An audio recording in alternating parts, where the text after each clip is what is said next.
All right. Welcome everybody to the RUAC Spoon Challenge 30 Show and Tell. This is our show and tell for our template that was basically put together by Matt Pallas based on a lot of the treenware that was discovered in the Vasa shipwreck and from the archives in their museum. And he had selected a couple of the spoons from there to inspire this month's template. And so just with that, Matthew, I'm going to ask you to kind of tell us a little bit about how you came to this. Let me spotlight you real quick. All right, take it away. All right, yeah. Well, good morning, Chuck. Good morning, everybody. Good morning, Stephanie. It's nice to see you all again. This is funny because what's going on right now in Philadelphia is a nationwide historical archaeology conference where in a normal year, Stephanie and I might both be there attending. Cool. And giving talks and comments. So here we are, visiting with this group. Anyway, yeah, the Vasa spoon. So this is something that came up maybe like 5 or 7 years ago, maybe longer than that, on the Bushcraft USA web forums. You know, there's a little spoon carving community there, well, there still is, but there also was, and Alex Yerkes, was part of that group. And anyway, at some point there, the Vasa came up before I even knew what the Vasa was, and I was like, hey, this is cool. There's spoons found here. And then a couple people posted pictures of spoons they'd attempted, to duplicate what was found on the Vasa.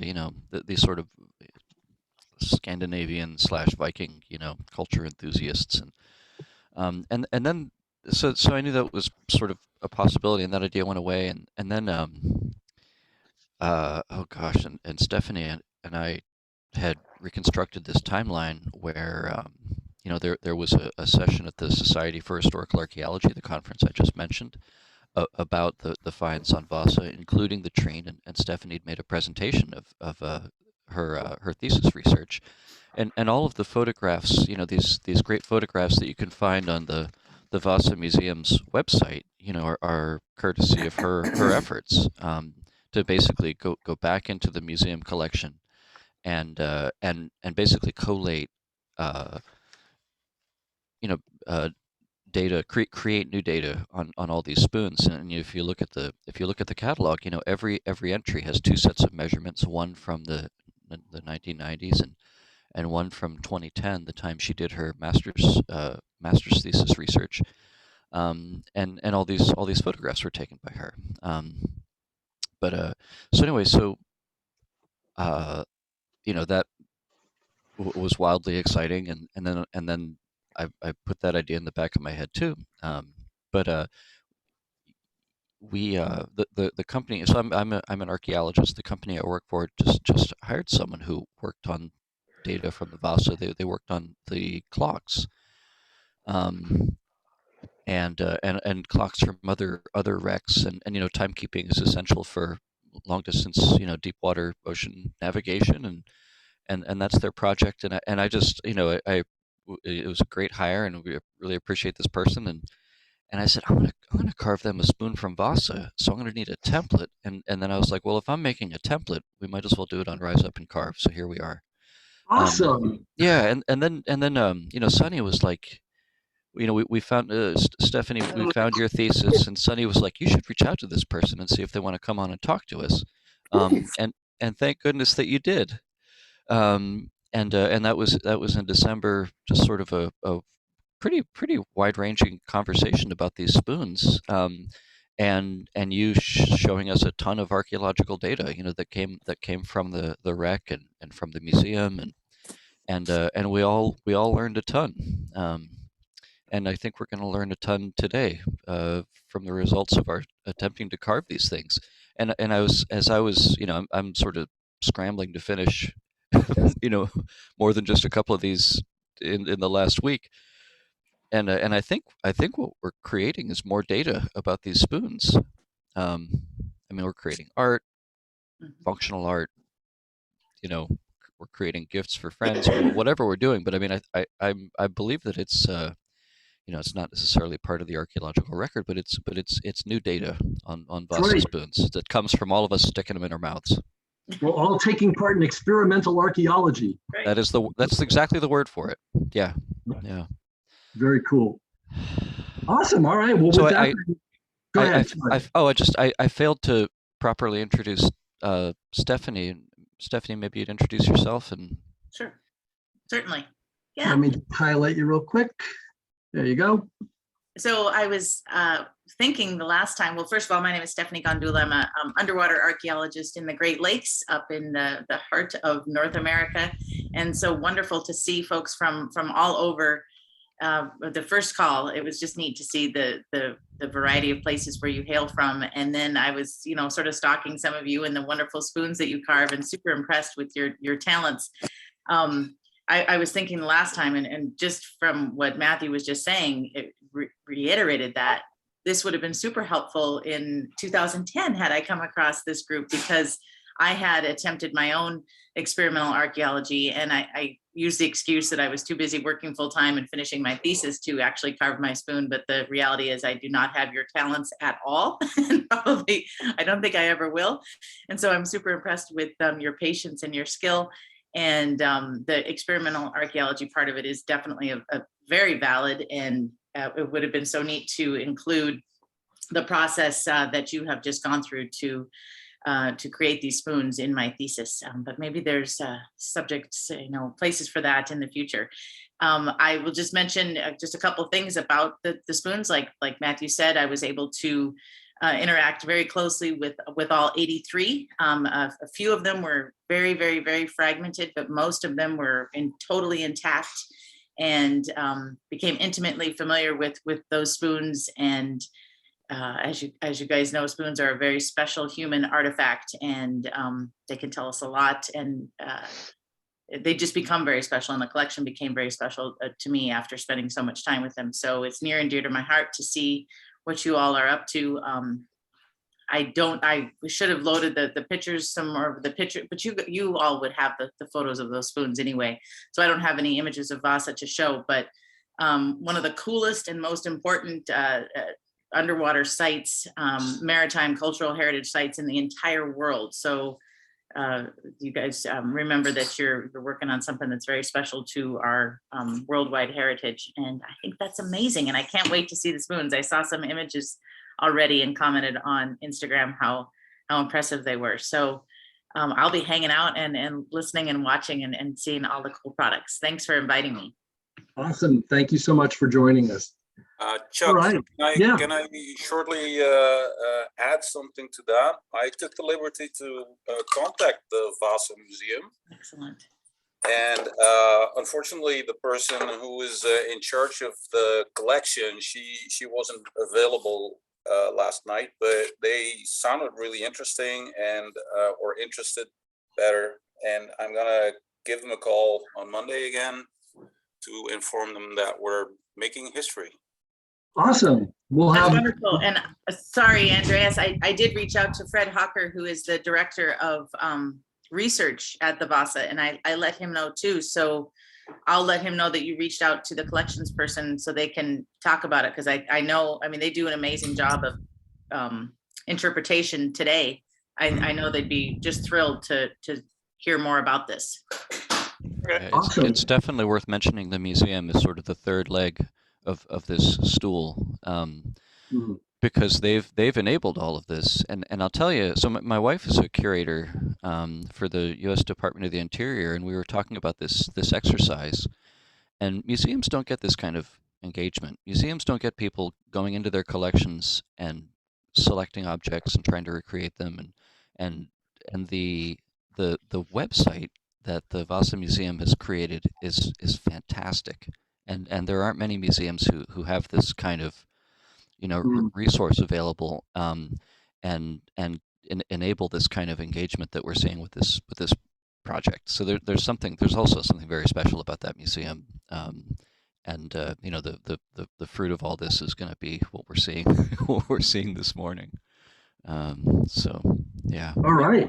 Well, with that, then I think we're going to go ahead and jump into that. So just one other quick thing to point out. We did record the session that we had with Matthew and with Stephanie talking about her research and her thesis. And that is up and available on the Rise Up and Carve YouTube channel. So it's out there for anybody that would like to go back and see it if you weren't able to be part of that.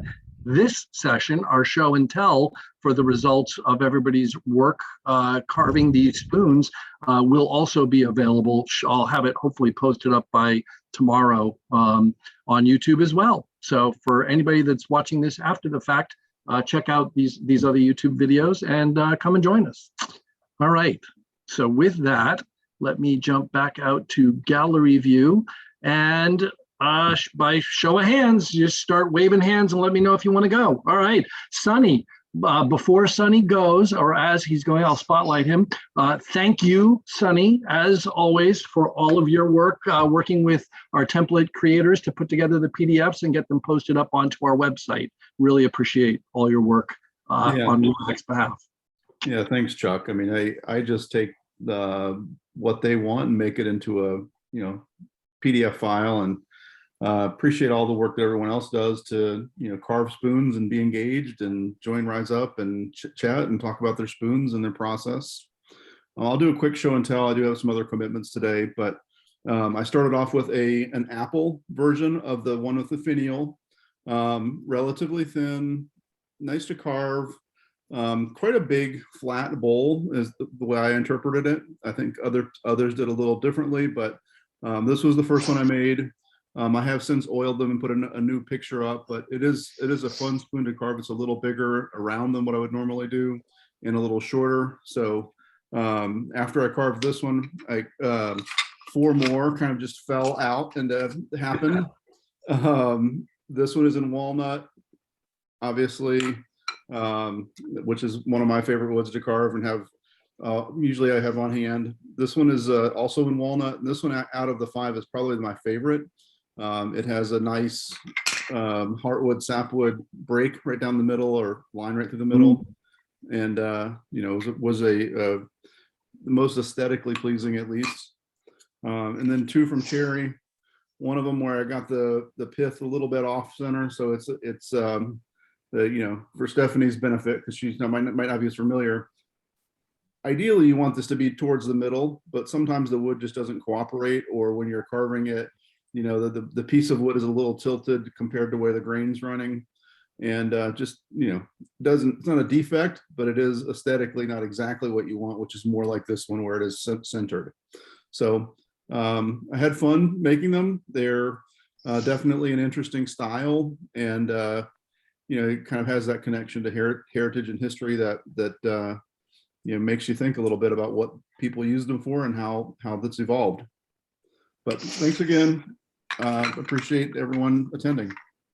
Awesome. Thanks, Sonny. Spectacular spoons. Really, really gorgeous. And I mean, there are those who actually prefer to have, when they're doing that type of that's a tangential orientation, right? Bark up tangential to get that ring pattern. There are those who actually prefer it to be somewhat off-centered and asymmetrical as opposed to perfectly symmetrical. So it's a matter of taste, but really, really pretty spoons. Nice job. Fantastic as always. All right, we jump back out to the gallery. Oh, and by the way, as I'm going through, I just so I don't have to repeat this every time, but if you do have anything you want to say or any questions you want to ask of each person as they're sharing their spoons, do feel free to unmute yourself and ask your question. Just remember to remute yourself just so we can try and hold the noise down. All right, who would like to go next? Wave a hand. All righty, Ilana, let me spotlight you real quick. All right, take it away. Hey there. My name is Ileana. I'm fairly new to the group. This is the first show and tell that I've done where I've had to take a phone call. Just kidding. Sorry. Okay, hate when that anyway, so I should give some big thanks to Brad, who a few weeks ago we were up in his workshop and we were cutting lots of blanks, axing out blanks, and he, while I was doing some of my Rachel blanks, he had the forethought to cut me out a blank for this Vasa spoon. It's a project that I think is fantastic. It's pretty darn simple, but I love this piece of birch. It has a lot of pretty color, including that gorgeous, slightly off-centered racing stripe. That's really neat. And I also love the idea of us here, at least in the beginning, being sort of like the SETI of wood carving. So, the world of the search for extraterrestrials uses people to contribute their computer power. And if we could get museums used to the idea of participating with a wood carving group like this, then maybe this is just the beginning. So thanks for all the help and support as I carve this. And I have to leave early, so that's why I'm No problem. Yeah. That's Ileana, it. where are you from? Where are you located? I live in Vermont. I'm from Denmark culturally, which is what I wanted to do, I'll tell you, because nobody's close enough to actually chase me down and wonk me upside the head. But my original intention had been to make in Denmark, we have these flags, the Danish flag, but done in this extremely long format. And I wanted to, as a sort of lighthearted teasing of the Swedes, I wanted to put one of those ripply flags down the middle. But A, I didn't have enough time, and B, I might not have enough skill to do that yet. And so I didn't do that. But my next one, I'm going to put a Danish flag on, so all the Swedes will be mad at me. That's it. Cheers. Nice. Beautiful spoon. That grain is absolutely spectacular. Really came out, and the carving, great job. Really nice. Thank you very much. Thank you. Awesome. All right. Thank you, Ileana. And Matthews, I saw you had raised your hand, I think using the hand feature. When I say that, by the way, folks, what I mean is to physically wave your hand at the camera when we're in gallery view. So Florian, I see you. We'll do you next. Let me find Matthews though, and we'll let him go. Let me spotlight you real quick. Hello. So my name is Mateusz. I joined Rise Up 8 days ago, and since then I was every day here. Awesome. So hello, welcome. Yeah, I'm from Poland. I started carving 2.5 months ago, I guess, but I'm also a woodworker, and this is my attempt for the Vasa spoon. So the wood is it's basswood. It was dried when I picked it up. It laid in my father's shed for like 10 or more years. He recently brought it to me, and I'm carving spoons out of it. Nice. And I also incorporated one feature into it. It's standing. Nice. Okay, I didn't want to carve this template. It didn't speak to me. But then I saw Rachel eating with it, and I read her description about this is from the shipwreck and so on. And then I found out that the ship was the main ship for the war with Poland. Yep. And I am Polish, so I thought that it's a brilliant idea to do a Vasa that wouldn't sink, because my wouldn't sink. It's from wood. and I love that you put a keel on it, like an extended keel. That's very cool. This shape, Yeah. I didn't thought about doing that when I carved it, but it just happened. That's very cool. Happened. Yeah, so that's mine. Nice. Very nice job. Excellent. Thank you. All right, let me remove the spotlight, jump back out, and Florian, where are you? Wave your hand so I can find you amongst the, here we go. All righty, let me spotlight you real quick. All right, take it away. Hi everyone, can you hear me? Yes. So I initially, like with Mateusz, the challenge didn't speak to me. I don't know why, because I fell in love with it after I started. But for me, it was also Rachel. When I saw Rachel carve the spoon with the short handle, I don't know, it kind of sparked something in me. And it looked like, I don't know, it was a beautiful spoon, also from beech, which is one of my favorite woods. Anyway, so I started off with a spoon from the templates that were provided. This one is carved in ash. I love the grain of ash, and I gave it some facets on the back. Nice. And like you pointed out, I think in the original demo, they are reminiscent of the fig-shaped spoon. I don't know if it was this one in particular, but like one of the other ones, they are reminiscent. Yep. So I like this part. This turned out similar to the fig-shaped spoon. And I think generally the overall with like the handle and so on. Yeah, I never know how to finish the handle with what kind of finial. So I always go for just some simple facets that's quick and easy. So yeah, this one is the first one, but then I was really into it and I fell in love with the spoon and the big bowl. This one turned out a bit flatter, but I think it looked, at least from the pictures and so on, fairly similar to the original. And then I found in the archives the spoon that Rachel had carved and created a template for it because I'm lazy and can't do it from a picture or from the phone. So I need a real template. And I think I shared that template in the Rise Up chat. So I don't know if anybody's interested, maybe Sunny can put it online as well, or I can share it if you want, like ping me. So I carved a small handled spoon, also from ash. And this one, yeah, I just love the short handle. It's, I don't know, it's super cute and I fell in love with it as well. Yeah. Also some facets on the back. Yeah, actually, I love the idea of putting that up. Sunny, I guess just DM me and Florian, if you could DM us or email us into the Rise Up and Carve Gmail account, the PDF, if you've already got it. Cool. Boy, that's the epitome of a pocket spoon. Right? I was just going to say that those short handles I to love also because they could fit right in your pocket. And this one stands as well, which is kind of nice. Yeah. Would you show your mark to the camera, Florian? Yes, one second. So this one, don't know if you can see it.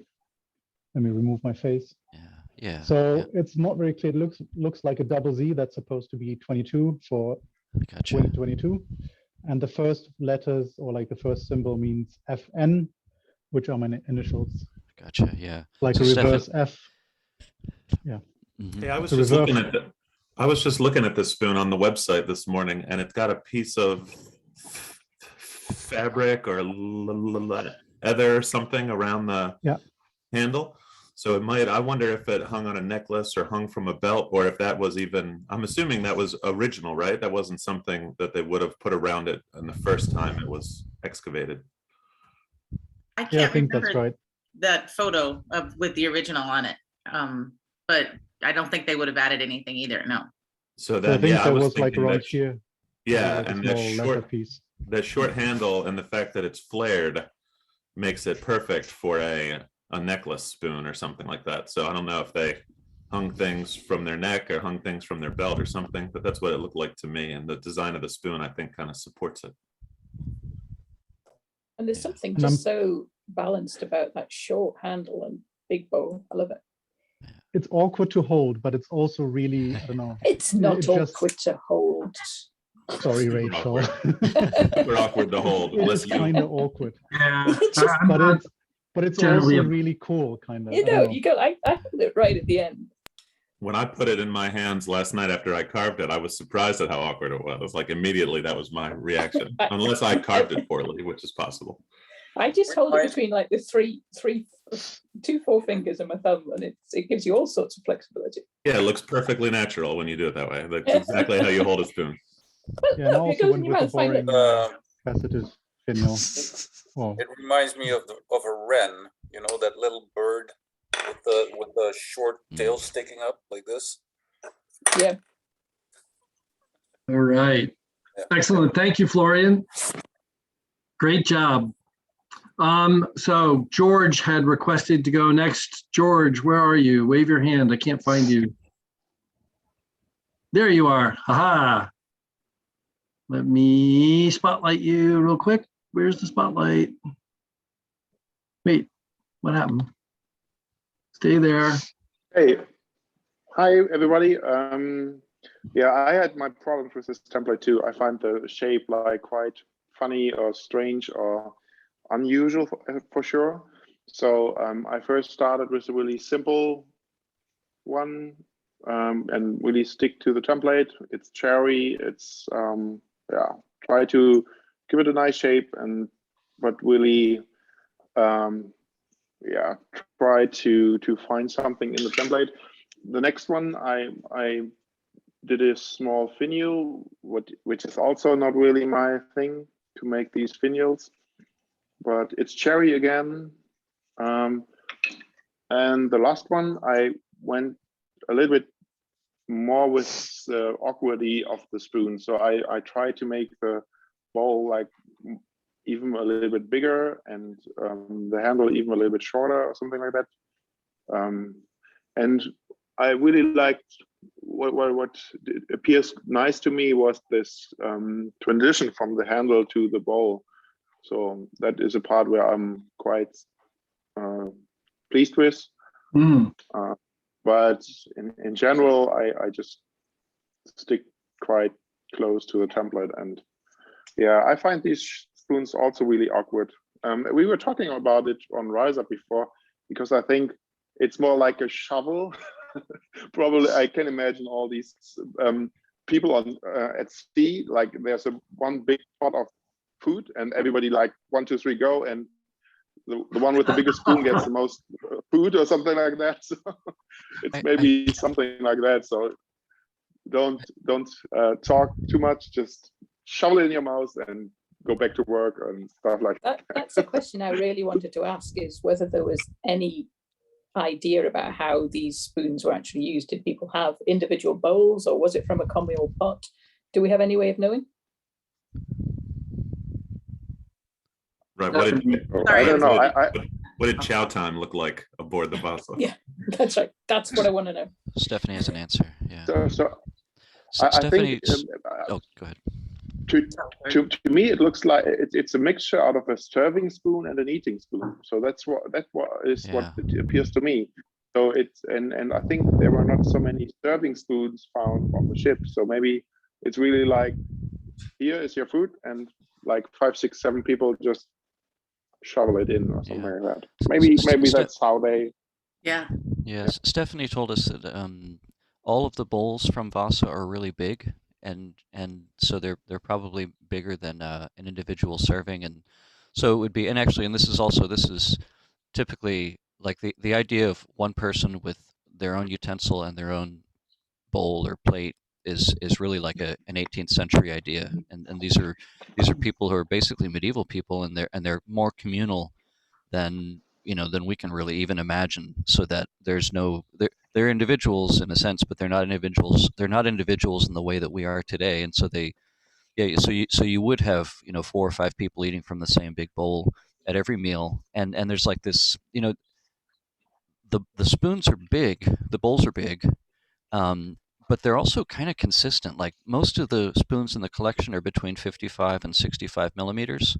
So there's like a fairness in how fast an individual can eat, And this reminds me, this is another thing that came up once on the Bushcraft website as a discussion of something. Has anyone ever heard of racing spoons in the military? This is a British, yeah. So you got a spoon that's big enough where even if you just get a couple spoonfuls, you're going to get an actual meal. But it's not absurdly big where it's just clearly unfair, Anyway, but these are really important questions. Like, how are these spoons used? That's what everyone's asking, and that's part of the interpretation that's going on here, and I love it. So, hey, in addition to just what the structure of chow time looked like. What other utensils did they use when they were eating? Do we know that? Well, as far as wooden tableware, there that was it. There was the large bowls. There were some plates, some small plates, but not small like. But not one per person. No, definitely not. Now that doesn't mean the other tableware from other materials didn't have those things, but forks were not didn't come into common use until I and remember this is 10 years ago that I was researching this, but I think it was definitely later that forks were used like we use them today, for sure. I think they started being used as something to hold your meat as you were cutting it, and then maybe you continue to use other utensils then, but spoons were it, in my understanding. And it's all like Matthew was saying, we don't know exactly for sure how they had their mealtime on board the Vasa, but one popular hypothesis is indeed that, you had a big bowl and a mess or a crew got around. And I love George's example that, if you're not talking, you're going to get more spoonfuls of your meal. So I think it raises the question, though, did they in fact get to have a meal on the Vasa? They were only 20 to 30 minutes into their maiden voyage when it sank. So I use yeah, but they were like well prepared for sure, I guess. So you don't want to make a trip on the ship and be hungry the whole time. And I think that also the meal was it was most of the time maybe more kind of soup or something like that, or a stew, or like more liquidy, because all the bowls are so deep. And the fork perspective, I think in this time every material to make a fork out of was really expensive. So an iron fork doesn't really work because it's getting rusty and your food tastes funny. And to be honest, sorry Ron, or all the sporkies there, it's not so ideal to cut tines in a wooden thing. So you need, I would say, something metal to make a fork. And I think stainless steel come up much later, and silver was really expensive. So I think that's the main problem, to have a fork around. So that's why I think forks are just later. There's a point I wanted to make too related to forks, which was about maybe over a year ago, I started eating every meal with a wooden spoon and stopped using forks altogether. And I think if you remove the fork, and I think if you remove standard table etiquette, then a larger spoon is actually what you want to eat your stuff with, to eat meals, especially if you only have one and you need that spoon to do everything. So I think it's a mistake to assume, based on our kitchen, that because this spoon is large, it must have been also for serving, or it must have been also for soups. Because I feel like, especially when you're eating off a plate, you want a really big spoon if you don't have a fork. And you don't put the whole thing in your mouth and pull the whole thing out through your lips. At least when I eat off of a big spoon, I eat like it's a plate on a handle. You're kind of using it just to raise it to your mouth. You're not using it like a current spoon. So I don't think at all that because it's large, it must also have had some other purpose. With regard to the size of the spoon, in the book Breath, which is only a couple years old, he mentions that over the past roughly 100 to 150 years, the human mouth has shrunken. It's become much narrower. He's talking about it with regard to breathing, but the reason it has become narrow is our soft diet compared to what people ate years ago. So bigger spoon may have fit in people's mouths a lot better more than 150 years ago. Yeah, that's a great point. There's a parallel record. Kevin, I think you made a really good point as well, and that's a part of this. Like, what is up with these spoons? You have to imagine another kitchen and a whole other cuisine, and there's a parallel record in the archaeology of Vasa that is the food remains. I mean, actually, so I I think there's food. I mean, animal bone that came out of Vasa that was butchered. Butchered food. Stephanie, am I off base there? No, that's right. There was definitely some barrels, lots and lots of barrels, of course, and some had contents. And when Kevin was talking about what they were eating, one of our suppositions, just based on which you have to compare to what's going on terrestrially, was pea soup, something still popular in Sweden today.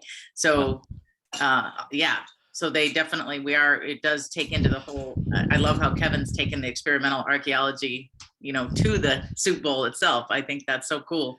And that's when you do realize those very good points. You're not going to stick that whole bowl in your mouth. And then it makes us imagine and think about what were they eating and who was cooking it and all of those details. And the fact that they didn't just grab that spoon when they were eating pea soup, right? That's their spoon for every meal. Right. So it has to be good at eating everything. It just has to be effective at eating everything. Like we have ultra personalized spoons for every meal, for every carver, for every member of the family, because we have 1,000 spoons. But if you only had one, then it's a, utilitarian object. So Kevin, I have to ask, did you go through the archives to see if there were any familiar looking shapes to a spoon template number 9? So I didn't need to, because the Vasa spoons that Matt and Sonny picked are already like a number 9, but they're turned upside down. Oh. And I think the point, so I eat a lot of meals with the pointy spoon, and I think the point only comes into play if you're using a plate, because the elongated edge hugs a flat plate better than a round bowl. I would never use this in a deep bowl because the point gets in the way. That's a great point. So plates and square bottomed vessels like Chinese carryout containers is where the point really shines. So if I didn't have plates, Chinese carryout vessels, or etiquette, or lots of spoons, then the number 9 would look a lot like a Vasa spoon, wide bowl, short handle. I also think the short handle comes into play when you're carrying it in your pocket or in a bag. A long handle is really inconvenient. So the short handle, wide bowl spoon makes a lot of sense to me if you only have one spoon. Excellent. Great points. I was trying to make a joke and you turned it into a wonderful observation. I think a lot about this, and I don't think the number 9 is just for show or for stabbing your brother or poking your own tonsils or all the jokes people make about the number 9. All right. We've gone somewhat off, well, not off track, because this is all wonderful conversation, but I also do want to recognize that we have a lot of people on here with a lot of spoons to share. So let's try and get back and move things along. So I know Brad is waving his hand, and John Rootsie's Crafts in Suffolk is raising his hand. So I'm assuming you're raising your hands because you want to show your spoon, correct? Okay, so Brad, let me spotlight you, and then we'll go to John, and then we'll go from there. I think I heard. Can you hear me now? Yep. Great. Yeah, I wanted to also contribute to that conversation because I've spent a fair amount of time sailing on the Atlantic, and there's some other issues about imagining eating, because you're also eating on a moving vessel that might, when a big swell comes up, a pointy spoon, this is personal injury at sea. You don't want that. I think the other thing, so let me go through. I whacked out a couple of blanks from some spalted yellow birch, and these are tangential, so mostly for Stephanie's, I think you went into this, but so these are oriented from the middle of the tree towards the bark sideways. And so I made an oval one and I made a round one, and then when I was working on this one, I got a crack. So this is the only one I've shown a picture of so far. It had a crack on it, which I repaired, and I kept going. And I decided to go ahead and try my hand at making the decorated handle. And so an interesting thing about spoon carving, this kind of decoration on a handle is not something that I'm that comfortable with, because a lot of times we're making long shaving cuts on the handle, and then to hold this and then start poking a knife toward my hand, that's an unnatural thing. So what's interesting is, and again, citizen science archaeology here, by the fact that I'm not that skilled or experienced doing this kind of work, I overdid it. And this tells me this would be totally impractical on a ship, because if it's delicate, it's going to break, even if it's on a lanyard, hanging on a spoon rack. I mean, things are going to be moving around, and on a galley, on a ship, plates are often strapped down. Now that's ceramic plates, but I'm sure that would be the same for wooden plates, because the last thing you want, if all of a sudden, you got to haul some sails down because the wind has come up, is to have somebody come crashing through the galley to get up to the deck and have a bunch of slippery 9-inch wooden plates on the floor. All of these things have to be thought about. Everything's got to be secure. And so a delicate handle isn't going to fly. So anyway, I made this one, and it's got a crack in it. So I thought I'd keep it for my own use. And it's sort of pretty wood, but it's difficult wood to work. So the other one that I made was a round one with a straight handle, and completed that a little more crank maybe than the one on the template. This one didn't crack, and I kept the handle long. We were talking about the awkwardness of carving. I find it a lot easier to carve a long handle and cut it off if I have to, because holding a small thing is harder. And yet the difference is a short handle becomes a personal spoon. A long handle becomes a serving spoon, where you're, scooping things out for lots of different reasons. You don't get your hand in the stuff, and you can reach across the table, and a whole bunch of reasons. And I think I'm just going to keep this handle long, because that's probably how I'm going to use this spoon.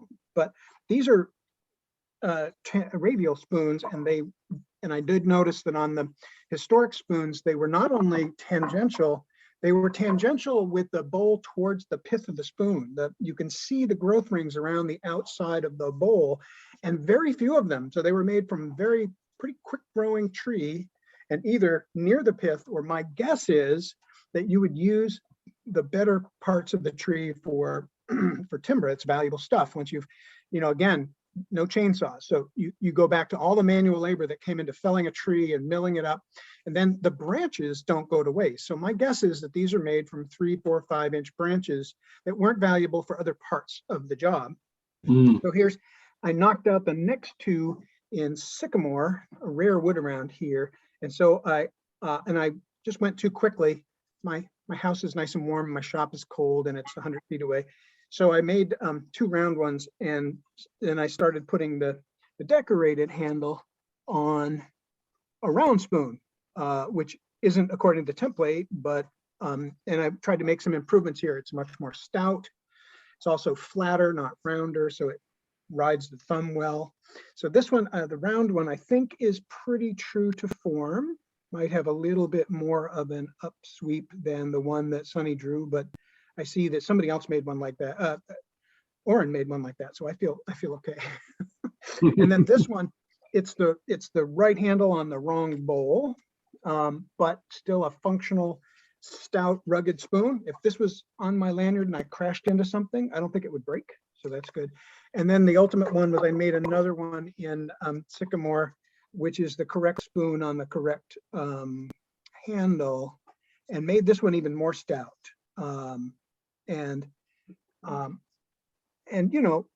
Interesting, I'd never carved this wood before. Soaks up a lot of finish. This is American sycamore, not British stuff. So new wood for me, but this spoon I think I would happily use, and it's bigger than the others. This one's closer to 80 millimeters, and the other ones I was trying to aim for 70, and then maybe with final cuts 65-ish when they're trimmed. So these were fun to make. And I just wanted to pose a question to Matt and to Stephanie about, many of us have 4 or 5 of these kind of unusual spoons that we wouldn't normally use. And I'm wondering whether the museum would like to have donations of some of these to have as an entry, so that people are not allowed to touch the ones that are in the display cases, but maybe they want to have some out for people to handle. And maybe one of the services we could provide would be to, if 20 or 30 people sent spoons, inspired by the old ones, and these could be something that the docents could talk about, and the guests could handle. And so that's just an idea. That's a fabulous idea. Great idea. And I'm going to have a call with Fred Hawker, and I think he's, as I mentioned, director of research, and he's a carver as well. And he would be over the moon about this. And I just wanted to mention real quick thank you, Brad, for bringing it back to the maritime, center of this, because all the things we're saying about the use and the kitchen, then we have to apply, the next level of how you're going to do all that stuff that we do on land, but now you got to do it on a ship, and you got to be more efficient and all those things you mentioned, because those are very important. So that's very cool. You're a sailor. I also think peas are what I was thinking, because partly you can make something that's porridgey and thick, and so it's not slurping all over and getting, wasting food. It's also an inexpensive food that you can grow lots of and dry, and then so you can try to store it dry, and then so it's also animal fodder. So if they're on long journeys, they may have to bring animals with them. So it's a good at sea food. I was wondering if the fact that they were on the boat, that they were on a ship, affected chow time too, because they would have had rationing, they would have had portioning, they would have had discipline because they were military. If that would have affected their kind of etiquette, if they would have had different rules. My guess is, yeah. And usually you have shifts, which is why, at least in the British system, you have a clock that has 8 bells. And so, when your shift is over, you come down to the galley, you've been up all night. So not everybody's going to eat at chow time. You're not going to have 5 p.m., This is not like MASH where Colonel What's-His-Head comes in. And so I think the idea is that when your shift is out, 8 or 10 people are going to come down, gather around the bowl, eat their food, go get their 4 hours of sleep, and the other guys are working, and then the shift changes and it repeats again. Right, so you could interpret that as that would add chaos to the meal because 10 people would have to rush in and eat and leave, or they might have instituted some kind of like rigid discipline around getting in a line, getting your whatever, they might have had routines to dictate it. Oh, I'm sure. I could see either way. Yeah, no, I think the latter. And Brad, your idea, how many of us would be over the moon to think that Rise Up and Carve spoons were being handed out to kids in the museum so they could hold a spoon? I thought, did Stephanie say that the restaurant at the Vasa Museum was top quality? I think I remember her saying that in the first. Yes, in the good first, memory. Yeah, I think spoons to eat your Swedish meatballs with would be absolutely fabulous. I wanted to say to Stephanie, I don't think you should underestimate the enthusiasm of this group. And if Vasa wanted a replica of each spoon in their inventory, we would meet that challenge. You might be afraid. Yes, I wish Fred could have been on this call, but maybe I can get him to chime in on another one. But I think that's a lovely, lovely idea. As a wood turner, I have been asked to make recreations of ancient artifacts, partly for the gift shop and also for interactive displays that the docents could explain. And no one can touch the actual objects. So you make modern facsimiles and then talk about culture and what the life was like and the life of children in Greece and those kind of things.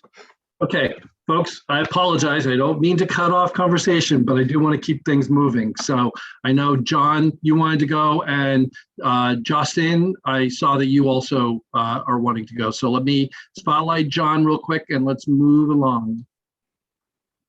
Hi. So this is my first attempt at one of the challenges. I really enjoyed it. It's great to do it, and please keep them coming. I'm looking forward to doing the chicken. I carved 2 samples, one out of maple, one out of sweet chestnut. The maple was seasoned and the sweet chestnut was green.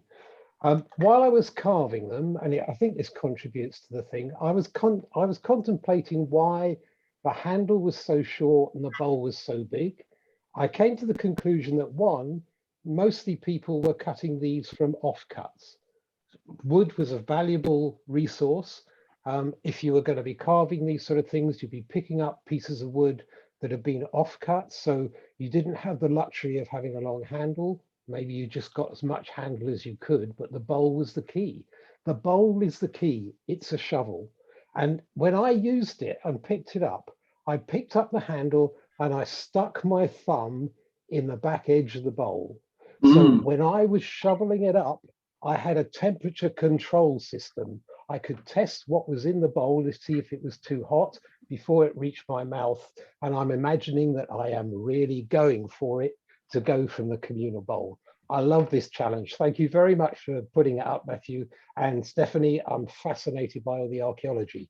That's me said. I hope some people have some ideas as well. Thanks very much. Awesome. Thank you, John. Well done. All right, let me jump back out. And Justin, I believe you wanted to go next, so let me spotlight you. Yes, yes, that's correct. I'm in from Denmark, original from Norway. I have carved 2 spoons right here. The first one I carved outside in the dark. I haven't printed the template, so I just eyeballed the spoon on my phone and just carved ahead something similar to the template, the first template. And I just made this fig shape on the bowl and playing along with some facets and some simple chip carving on top as a finial. And the size of it is as I'm used to, and I know my family like the best this kind of small spoons. And afterwards, I had a better look on the template, and I could see it was other proportions. So I made this one also from birch, and this is very close to the first template. I tried to follow it closely. And I was thinking a lot about the shape and the size of the bowl, that how come it was that big. So my thought was it was primarily for liquid soup. So I tried to make it quite deep to contain a lot of liquid. Yeah. Awesome. Great. Can you say your name? Can you say your name? So it's a Norwegian name, so it's quite strange for others. My name is Jostein. Jostein. Thank you. Jostein. Apologies for butchering your name. All right, excellent. Thank you. All right, let me jump back out to the gallery. So physically wave a hand. Who would like to go next? All right, we've got Matt in Wisconsin, Andreas, and then Patrice. Let me spotlight you first, Matt. Okay. I did 2 of them. When I was carving these, I was looking fairly close at the website, the online gallery. I noticed that it was pretty flat here with the decoration, but it kind of got me thinking about what might have inspired the decoration. And I thought it looked quite like crustacean legs, that kind of thing. So being seagoers, that might have been some inspiration for them. But this is Ebonite cherry.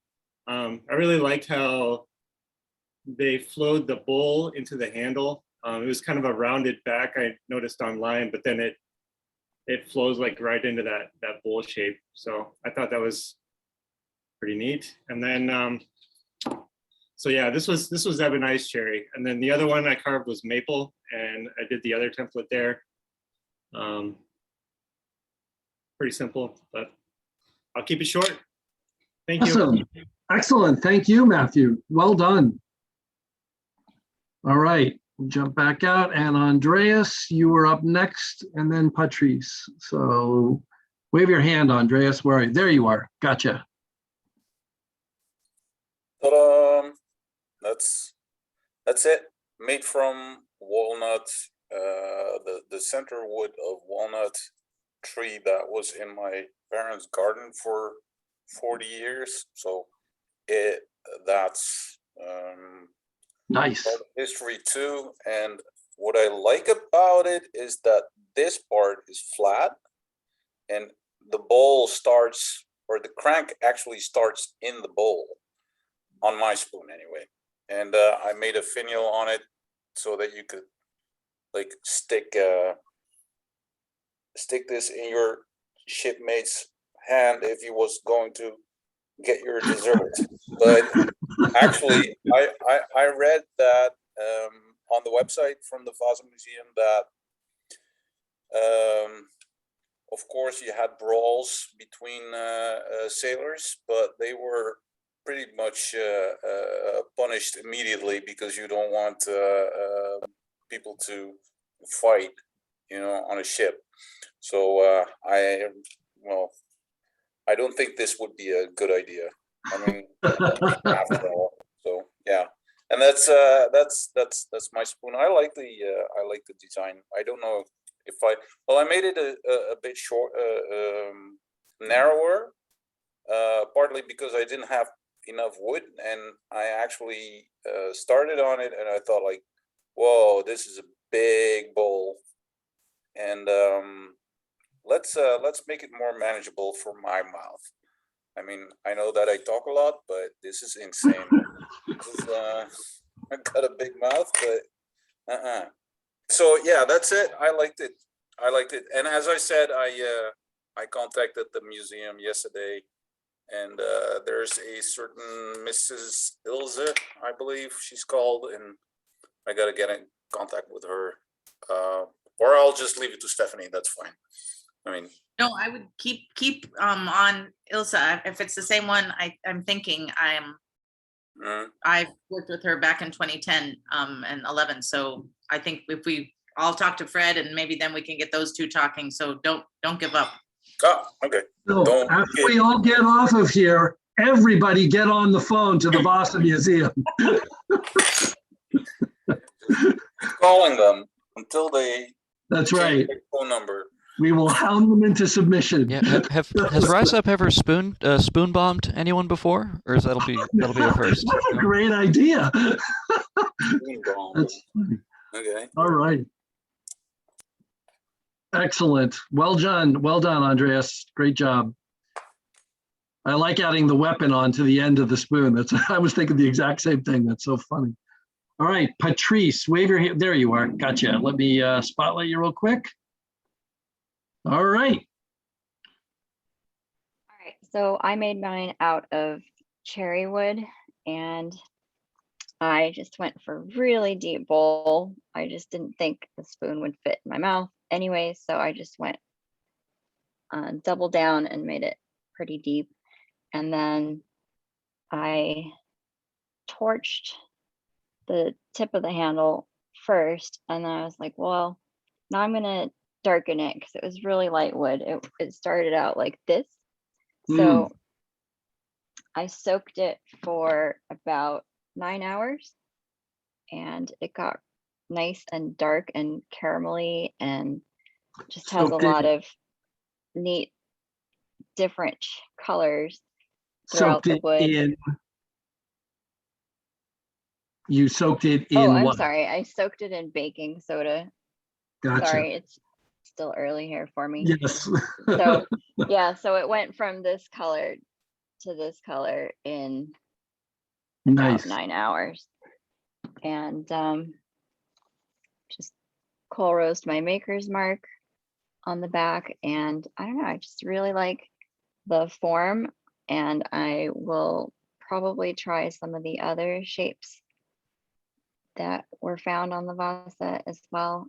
And yeah, just keep it I short. love the scorching on the edges of the handle. That's really cool. And it immediately made me think, oh, it's like an artifact from a sunk ship, Of course, the Vasa didn't burn, that we are, right? But nonetheless, I thought it added to that kind of cool feel.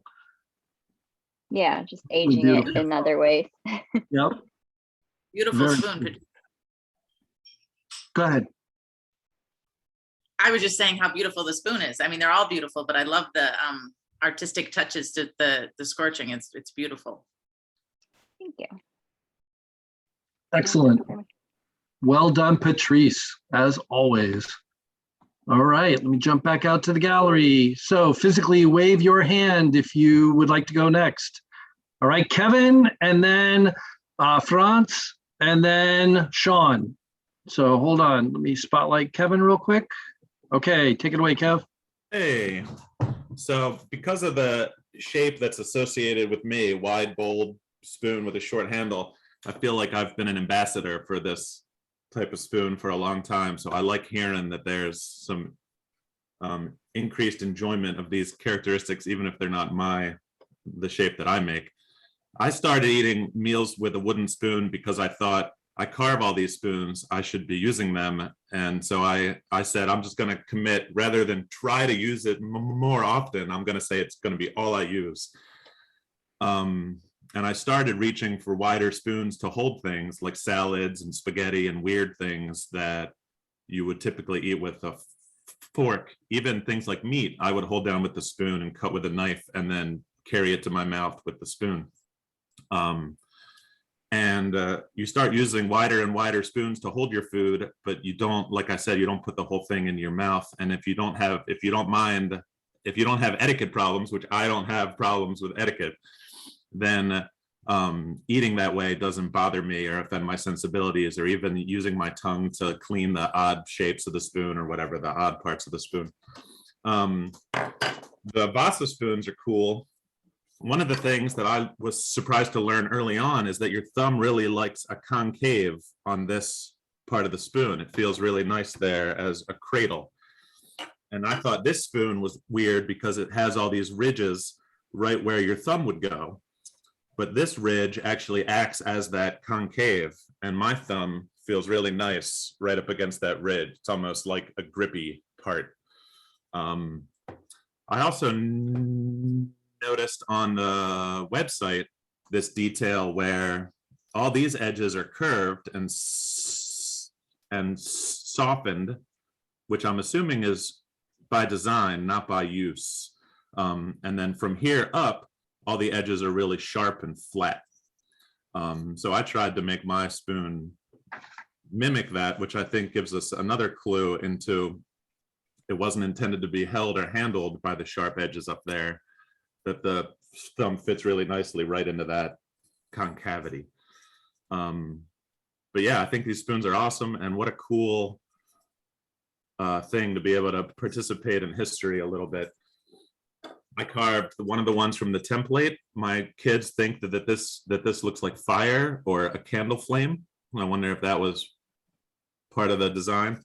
And then I carved the template after Florian made it, which I really appreciated. Thanks, Florian. This handle, by contrast to the other one, I don't think has any good way to hold it except what Rachel said. You have to almost hold it like you're dangling it. I think that's what Rachel said, which to me makes sense if it was a spoon on a necklace, because I think we see a lot of things that are designed to be pendants or necklaces or for camping or something where the handling of it isn't as much of a priority as other things, like how to store it, how it would hold a lanyard, things like that. And the fact that there's actual fabric of some sort tied to it in the picture also gave me that thought. The spoon that I find myself reaching for the most when I'm eating or if I were traveling is this weird spoon that I got from Pip. It's not weird bad, it's weird because it's unusually shaped. So this would be my kind of go-to all-around spoon if I wasn't so sentimentally attached to the number 9 shape. So this is just the one I find myself grabbing the most often, and it's really big and round like the Vasa spoons. So yeah, this was a really cool one, a really cool challenge, a really cool exercise, and I hope we stay in touch with the museum and with Stephanie. I think Brad's idea is a dream that we might have spoons that some of us carved being handled in a museum in Sweden. That'd be awesome. So thanks very much everyone who supports these challenges. Yeah, that would be like way cool. An awesome job there, Kevin. Great. Thanks. All right. Let me jump back out. And then we had France was up next. So let me spotlight you real quick. And then we've got Sean in Wales. Okay. Audio. Are you unmuted?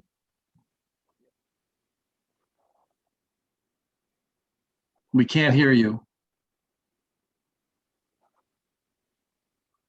We cannot hear you. Is it just me? No, I can't hear him either. No, it's not just you, Chuck. Maybe it's your headphones if you're using speaker-based earbuds. Is it okay now? There it is. Yep, we got you now. Okay. Hi, everybody. I carved this one yesterday. Nice. Love the compass points on there. That's awesome. Thank you.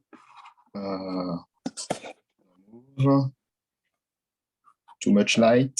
Yeah, it's a little washed out, but it's all right. There you go.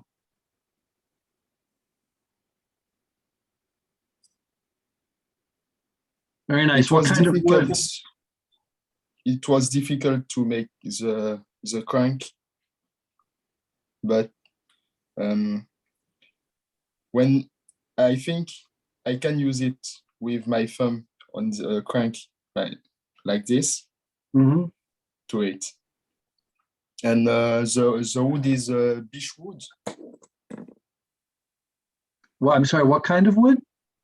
Beech. I've never heard of that. Has anybody else heard of it? Beech. I think he's saying beech.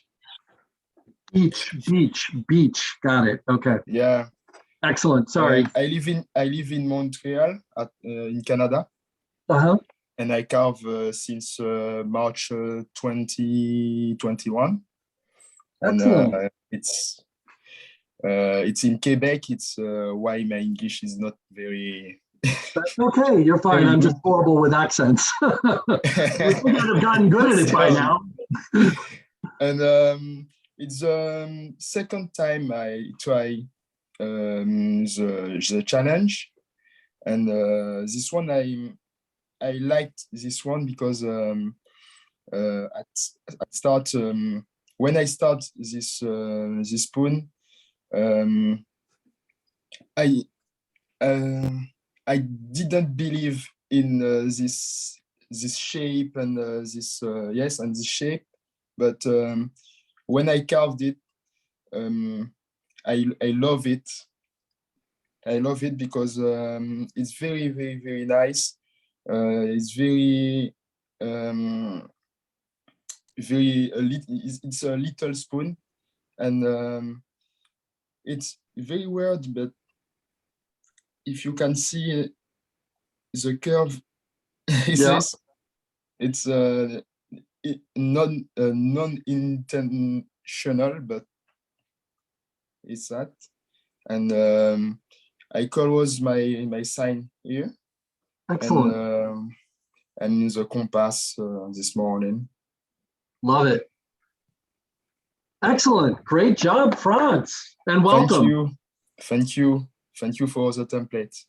Absolutely. Glad to have you here. Thank you. All right. Let me jump back out to the gallery, and Sean Warburton, let me spotlight you. There you go. All right. Well, excuse me, I'm not very well at the minute. I've got a virus, so not COVID. Oh no, I hope you get feeling better. Yeah, not too bad. I'm just on my tablet at the minute because the computer's reinstalling, but I made this one out of a piece of cherry. I really wanted it to be quite sort of shallow because I imagine that they didn't really use much crank back then. So I kept it really sort of shallow, as you can see. And then I rolled the back into the handle. I sort of tapered the handle slightly into that sort of, tapered shape there. But then I went in afterwards and put some gouged facets in. Nice. I like the gouge. Using the gouge for that really makes those pop. That's really nice. Yeah, I was trying to think of what tools I might have at the time to do stuff with, but when I started trying to use it, you can, your thumb sits in that sort of recess, like someone was saying earlier, and then I find that my fingers sit nicely either side, and I'm in that sort of good attack, That's right. Well, I was using it. I'll eat it. Yeah, I was using it this morning to have some oats, and it's quite a wide one. Yeah. So it's I think this is slightly smaller than, because I did my own template again for the went on to the photos, etc. And So we usually do about 50 mil wide, don't we, for spoon bowls and the sort of traditional, well, Yeah. traditional update. Yeah, that varies, but yeah. So this is about 60, so it's like 10 mil wider than usual. And although it felt a bit awkward, it was easy to sort of move it around. If you had a big lump of food on, you could eat a bit off this section and you could move to that section by, you know, moving the spoon around like this. But yeah, so yeah, that felt really nice. And then I've stuck the maker's leaf on the back there. Sean, I'm really disappointed. It doesn't have gun ports. It doesn't have a keel. It doesn't have a dragon. It doesn't have any. Sean, come on. Sean, we depend on you to counter Oren's creativity with your spoons. And come on, it doesn't have any of those crazy Sean Warburton details that we've come to love and expect. What he's not telling you is it's actually a lightsaber. It's actually a lightsaber. That makes sense. That would make sense. Yeah. Now, I wanted to stay quite simple with this for once, because I really wanted to understand the sort of shape that they would use in back then. Because I've been meaning to do the Vasa research a while back, and I contacted St. Fagans over here, which is a Welsh museum. They've got a lot of treen and stuff to look at, which I'm going to chase up now. I've been re-enthused by all of this, and thank you for the people that set this up, Matt and the other lady. Sorry, I've forgotten your name. Stephanie. All right, Stephanie. Thank you, Yeah. Stephanie. Anyway, I'll shut up now. Carry on. Awesome. Excellent job. Thanks, Sean. All right, let me drop back out.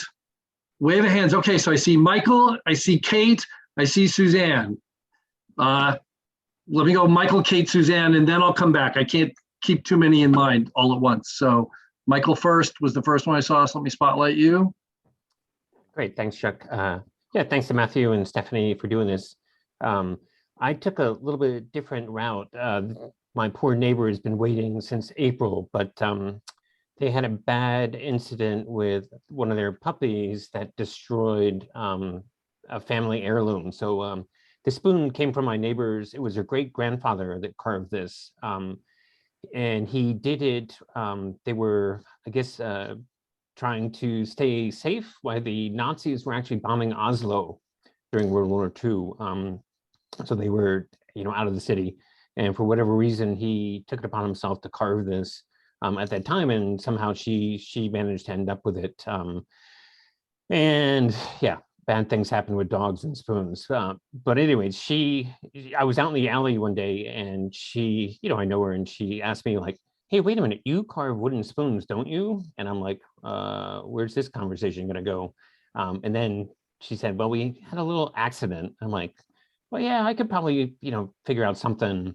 And I was like, you know, it was in the early days of COVID, pre-vaccine. So I was like, yeah, just bring it over here. And, you know, I told her where to leave it. And then when she texted me when she had put it out there, and I went to get it, and I picked up this Ziploc bag, and there were just like, you know, fragments. And you're like, oh my God.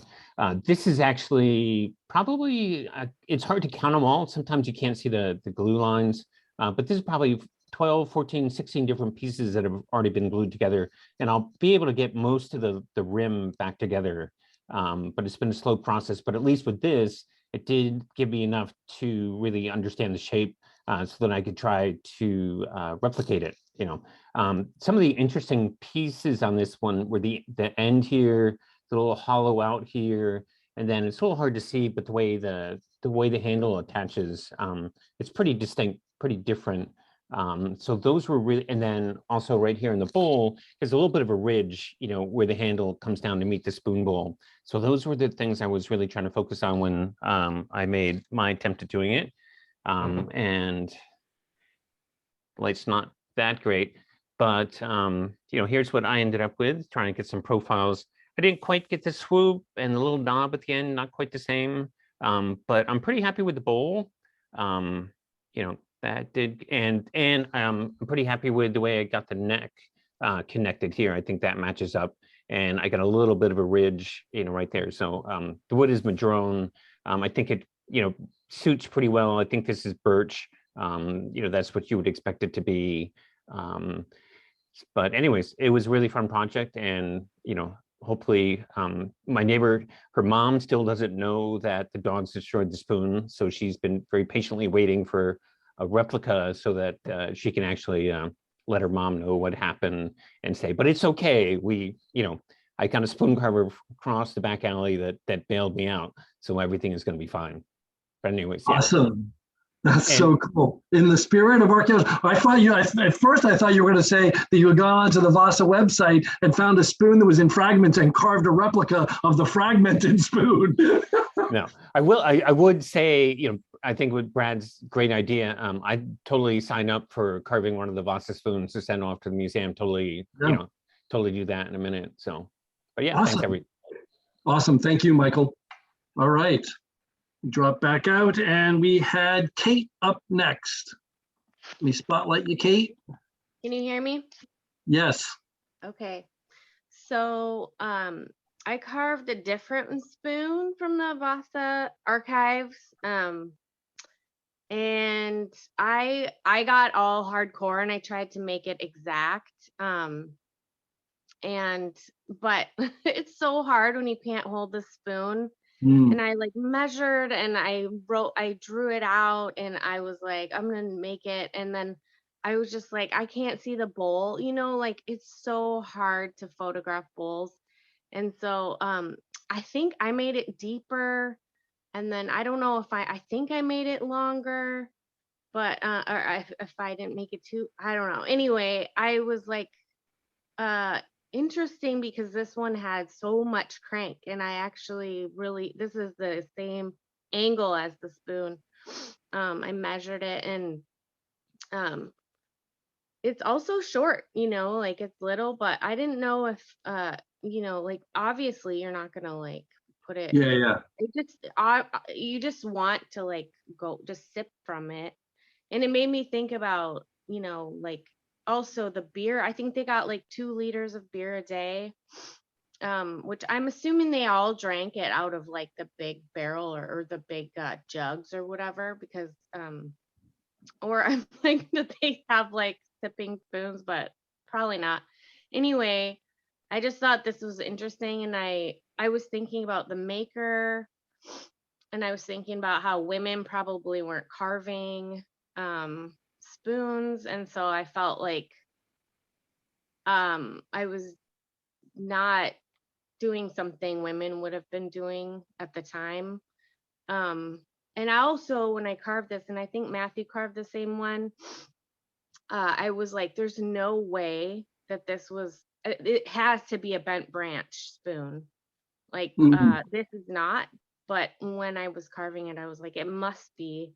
And I noticed that you had written the same thing, Matthew, on yours about some of the spoons were from crooks. And so I'm pretty sure that the original one must have been, because this one, it takes too much wood otherwise. And then also just the crank is so steep. So anyway, yeah, it almost makes me think of a Welsh caul spoon, you know what I mean? In terms of it's a side sipper, not an end, Agreed. One. Yeah.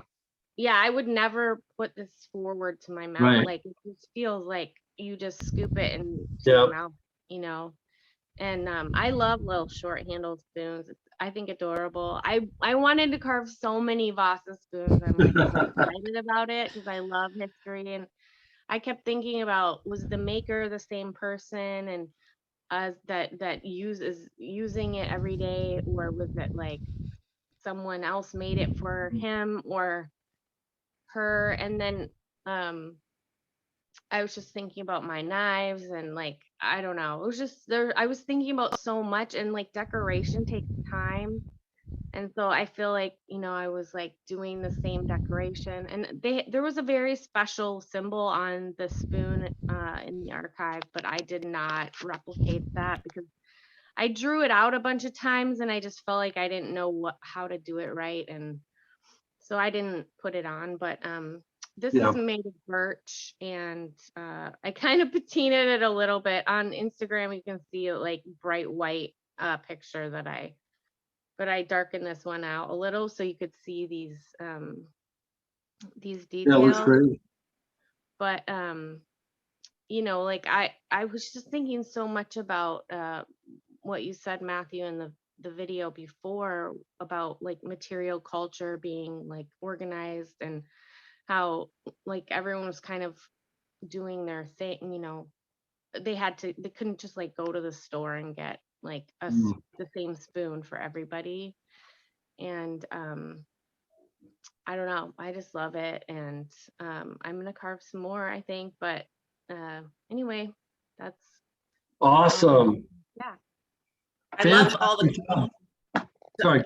I just want to chime in and say, Kate, I love all the questions that you're asking of the artifacts, because that's what we're charged with doing. You know, when we look at these simple everyday tools and spoons, most simple, it's one of the most simple things of all in everyday use, and you're asking all the right questions. And I think I would have definitely included your testimony in my thesis with the talking about the branch and all the stuff that comes naturally to you all is really quite fascinating. Of course, the women, you know, we don't really know for sure, but we can assume from the society and what we know, were they carving spoons? Probably not. But I love how it's so cool to hear how you thought about all of those things when you were carving. Thank you for sharing. Yeah. Awesome.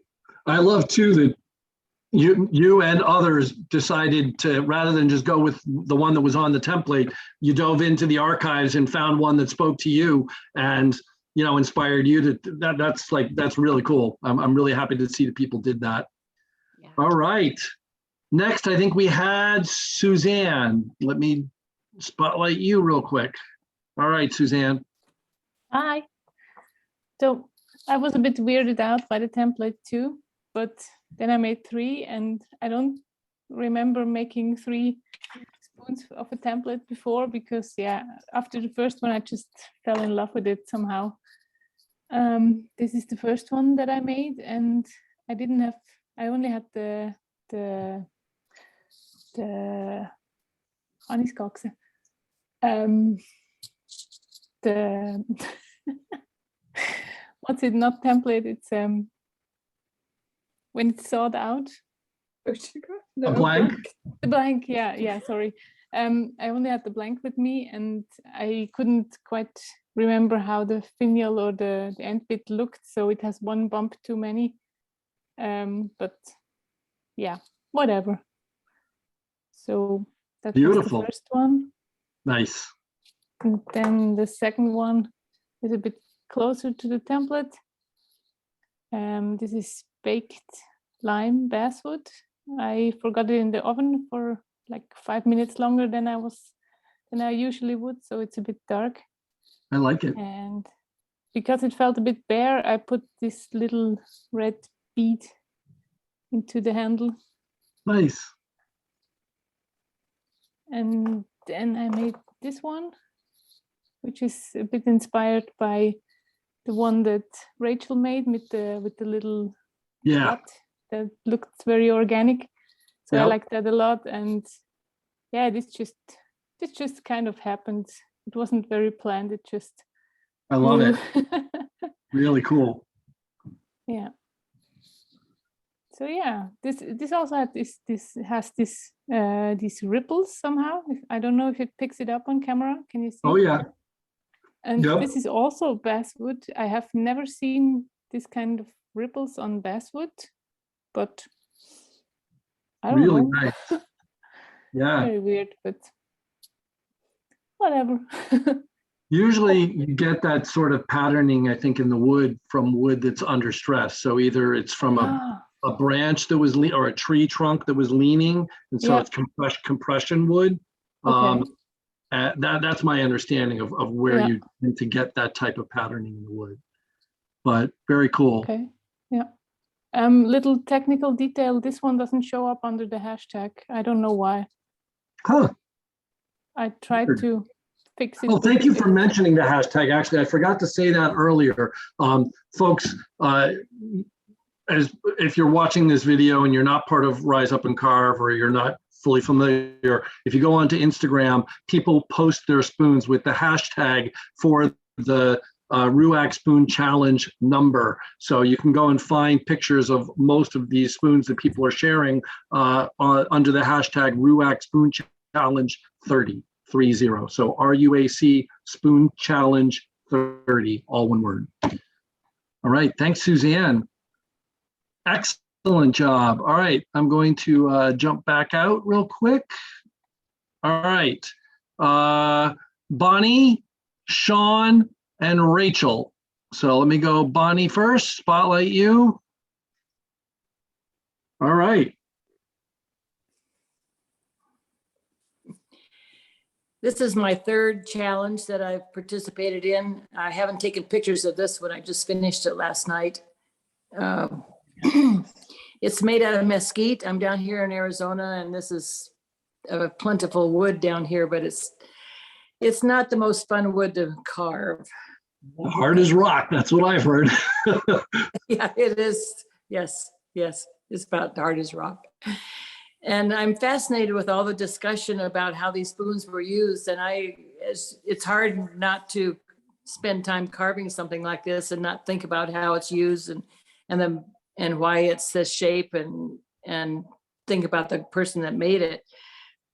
I had come to the conclusion that it must be for communal meals, and you reached in and got your big scoop and fed yourself and went back for more.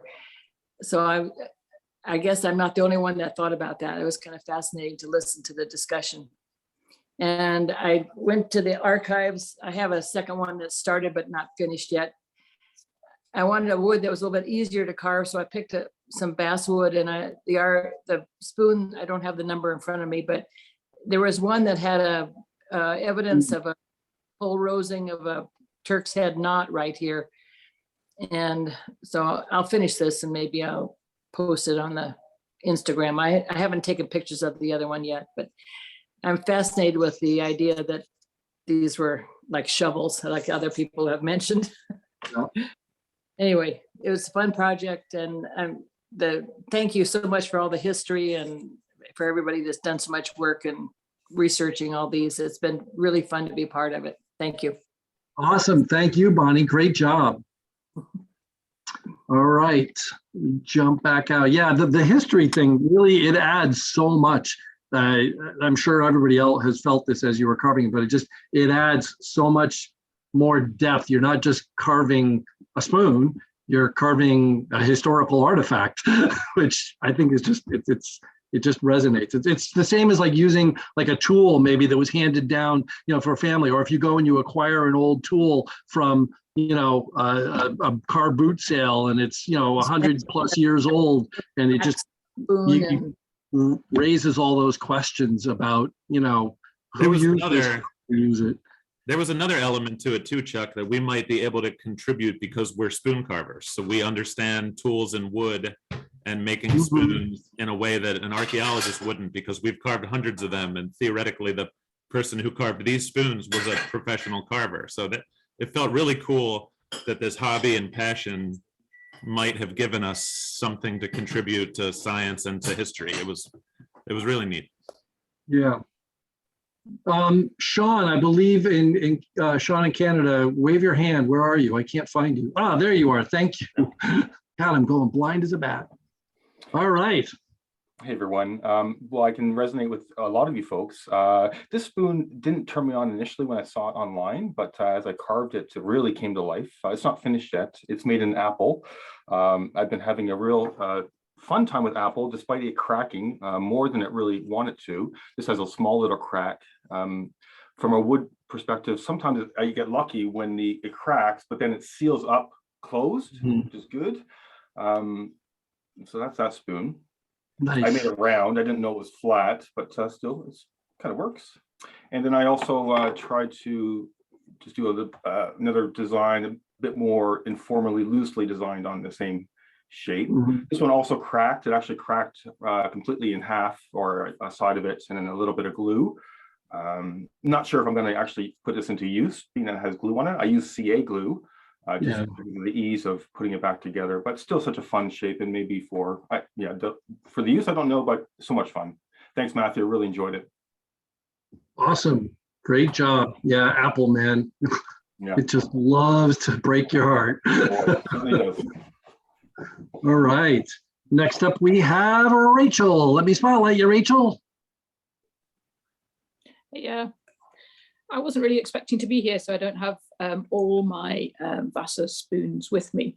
But what really struck me as interesting when I was carving was, well, first of all, I did one of the templates, the one with the straight handle, and I enjoyed that.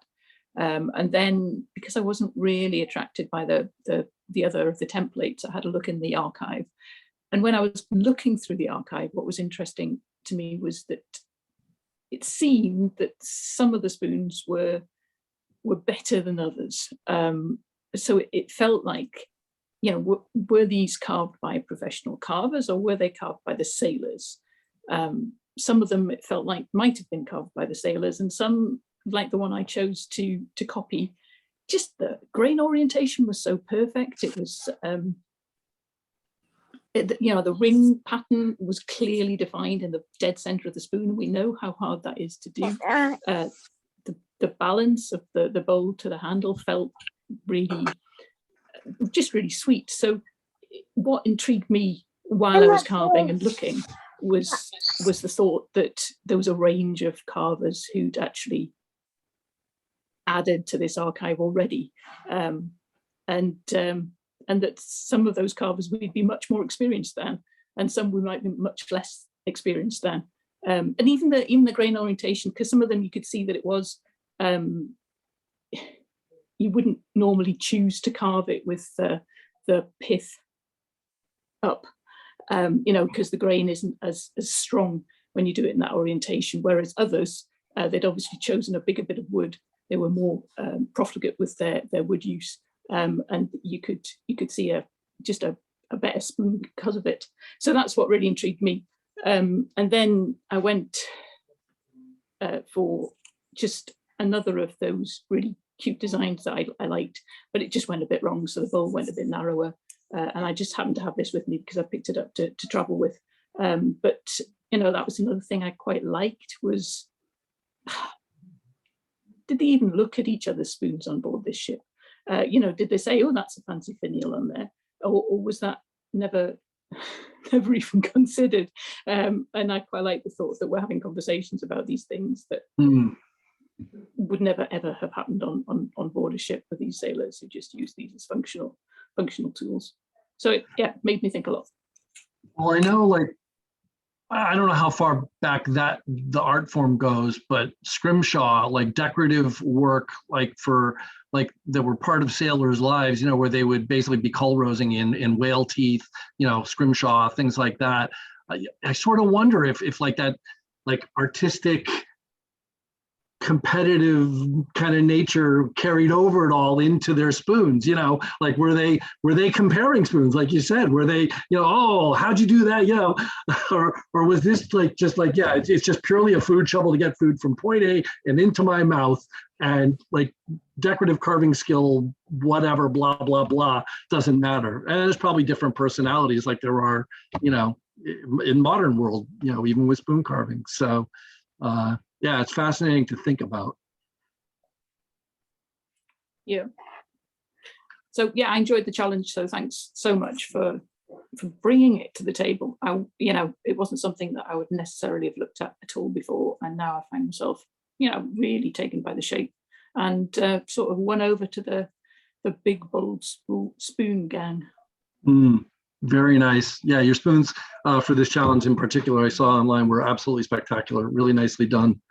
We call that the dark side. Yes. It could be spooky or dark, but yeah, it's dark. And you even look like one from the dark side with your hood. I'm gonna join you. No, I don't know. I don't. No, have you can't. I can't.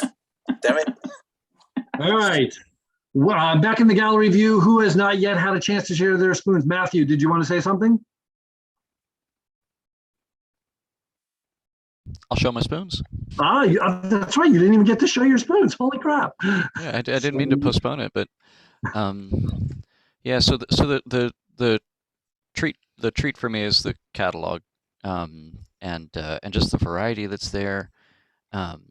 I love the idea of trying to produce a spoon from one of the. I mean, it occurred to me, but I'm like, no, there's no way. To try and produce a spoon from one of the real fragmentary examples, where there's just like a, um, like putting together a dinosaur from just a couple of fossils. Archaeologists don't do dinosaurs. I'm so sorry that I said that. Anyway, so I did two that I picked out from the catalog, and I'll start with the one that just kind of worked, and this is the another one of these with the racing stripes. Oh, the light is terrible here. Anyway, well, you can see it. Oh yeah, there you can see the stripes. Yeah, so I had a couple of beach blanks in the freezer, and they were both from crooks, and I wanted to select a spoon that was carved from a crook, and I think this one was, especially in the photographs you can see on the underside the grain follows the shape of the bowl on the in the museum, the original, really nicely. And but this is like a fail as a recreation though. Like the one we saw previously was so much better done. It had a real, it has a sort of a handle that arches backwards, and it has an actual bowl. Like this has the kind of bowl that I carve on a spoon today, where I want to actually get it in and out of my mouth. And the original has a very deep bowl that just seems awkward to eat with, but what do I know, with my 21st century mouth. And the original also, I didn't put it on here because this one was so, just not, it's sort of inspired by rather than a copy, but the original has a really cool bow mark on it right about here. And it's just a wild character with like little starbursts at the ends of the the tips of the character, or the whatever the symbol is. But anyway, so there's that one, and then this is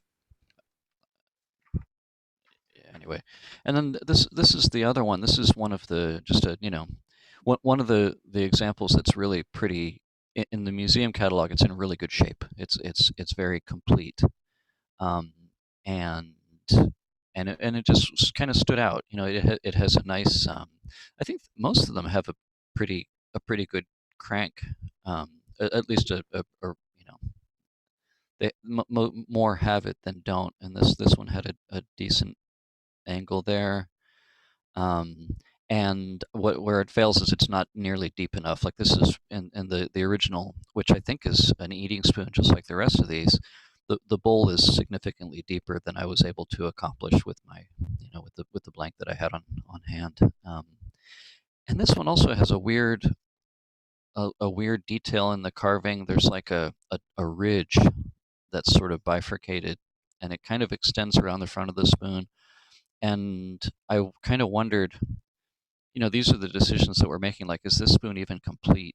And I kind of wondered if this might be sort of a double ridge that extended all the way around the handle here and kind of defined the handle from the bowl, and just most of it is worn or cracked off, and we're left with just this sort of remnant.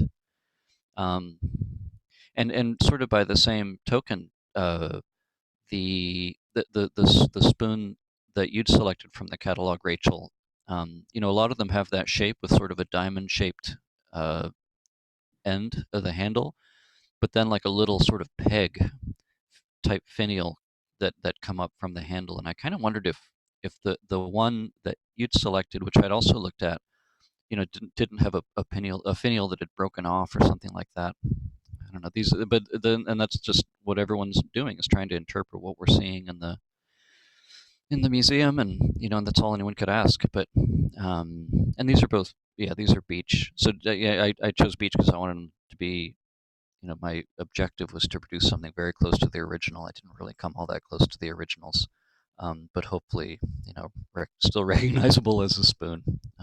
That's it. Nice.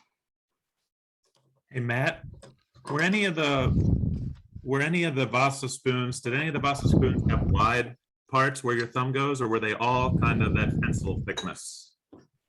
You seem like you looked at way more pictures of the collection than I did. I think they were kind of uniform. I mean, there's a big variety, but in general, like the dimensions are pretty uniform. I wonder if there's something there. I wonder if there's a reason why they were all kind of uniform at the handle end. I think we may be making a mistake in assuming that they held the spoon with a thumb on the top. I think it's much more likely that they grabbed the spoon the way a 5-year-old is tempted to. And I think this is a much more recent etiquette kind of convention. I agree. That could be. I've seen other people talking about that in other spoon forum situations, that there's quite, I don't know what evidence they had to point to it, but that it was more likely that people gripped it, as you say, like a 5-year-old, you know. My wide-handled spoons don't feel bad when gripped that way.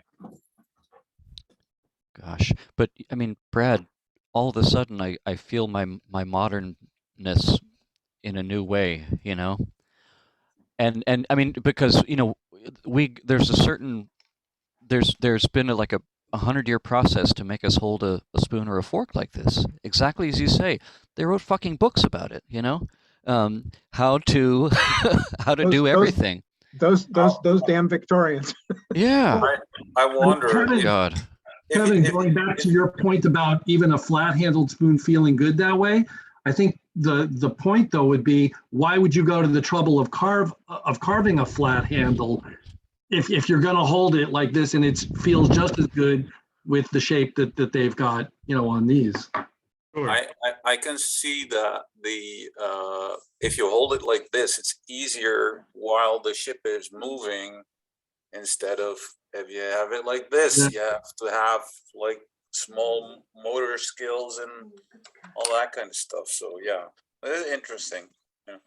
I just cannot see people holding it like you can't get the food is clearly off you as you put that damn thing on my head. You can't get the food as easily off the bowl or anything. But we all have to go away, use a spoon like this for a year, and then come back and we'll have this discussion. Rachel, I was going to say when I was going to do my reveal, when I joined Rise Up, Mike Bray, his number 8, he said that he designed specifically to be held like this because Mike Bray eats like this. So when we carved these spoons, that was exactly how I thought, as you eat with the fist, knuckles down like this. Plate of beans, get that going. Elbow up, elbow up. Right. We also tend to make a mistake that we're so doggone smart and they aren't, and that's clearly wrong. You know, that we're not an evolution of humanity. We're just a different slice of humanity. But not only that, it's not just a contrast between how people ate historically and how they eat now. I learned to eat with a knife and fork in a different way than people do generally here in the States. And I think it varies even here in the States. So, you know, it's not just those people way back when. Yeah. All right. Who has not yet had a chance to share? Oren has not had a chance to share. Kaylin has not had a chance to share. So let's go to Oren, Kaylin, and then John in Scotland. Hey, everyone. So I really enjoy trying to recreate historical spoons. I think on every Spoon Fest, there's at least 1 or 2 or 3 teachers that bring something from their hometown or from a collection. And then one of the challenges is to recreate it, and it is a lot of fun. About what Andrea said about the spoon being, you know, designed for being on a ship, I don't think that's the case, because the spoons you see on land are exactly the same. And about the thin handles, not only in Sweden, you see it everywhere. You even go down to this area, the spoons look relatively similar. Even the ancient Egyptian spoons, at least the smaller ones, are mostly this teardrop shape, upside down teardrop shape, and a thinner long handle, or more like the medieval spoon that Barn does. Anyhow, so I started by trying to recreate it. exactly the same. I like to do the templates and not to sway too far from the template. The lighting has gone bad here earlier. It was better before the sunset. So I did the original one, which I think I will give this a try, Kaylin, and eat with it for a while and see how I end up holding it and using it. There was something that one of the Swedes told us about spoons, that she said the reason why the handles are so short is so you can get into the deeper pots and it doesn't bother. You can, if it's an all-around spoon, if you have a long handle, you can't necessarily go down in and then turn and scoop up on the sides, and the short handle kind of allows that. So it does make it a little bit more universal spoon. I don't know if that translates to these, but that's what she said about the serving spoons. Anyhow, so this was my first, this was in Laquat. The second one was the one with the cool finials, and of course I added a little snail to it. And then I figured since these spoons spend so much time underwater, obviously they're going to be carved in barnacles, so I had to make one with barnacles, and the snail had to be a sea snail. So I love that. Bad, but so this is a barnacle covered. That's awesome. Actually, it make it a lot more comfortable to use, almost like the spoons we use nowadays. You actually have where to grip. So this was my interpretation of the spoon. I did want to challenge myself originally and do every single spoon in the collection, like a lot of you have, and maybe I will slowly throughout each time come out with another spoon. So we can try each time somebody else copy a template and then share it, or maybe do somewhere one place that we can just keep tossing in templates till we have them all. And I would love it if we do something like this again. Maybe each person from Rise Up bring an ancient spoon from their hometown, and we can do it as a challenge. Or yeah, that's a great idea. I really enjoy it. So that's all I have to say. Caitlin. Awesome. Thanks. Spectacular as always, Oren. All right. Jumping back out. I love those barnacles, man. That was cool. They're so good. Yeah. Right? He puts all of us to shame. God, so freaking good. Anyway, all right. Whoops. I just accidentally muted you, Kaylin. Unmute yourself. Sorry. I was trying to spotlight you and hit the wrong button. There you go. Cool. So Matthew and Stephanie, thank you so much for your time and your knowledge. I wasn't able to attend the original conversation, but I watched the recording, and I love everything. I do a bit of scuba diving, and I've had the luck to do some shipwrecks in Australia and the Philippines from not that ancient of time, but what you're doing for your research is really exciting, and the topic was fascinating. So I appreciate both of your expertise on it. I had some apple wood that I had accidentally left in a bucket of water for like 6 to 8 months. So it got a really nice dark color. I figured for a shipwreck spoon, why not grab the wood that was just submerged for way too long in water? And so this is the first spoon that I carved from the Vasa template. And as I just mentioned, when I first joined Rise Up, it was during the number 8 reveal, and Mike Bray had taught us all, rather than, holding a spoon like this to eat, that for his number 8, he taught us to go like this. So elbow up, knuckles down.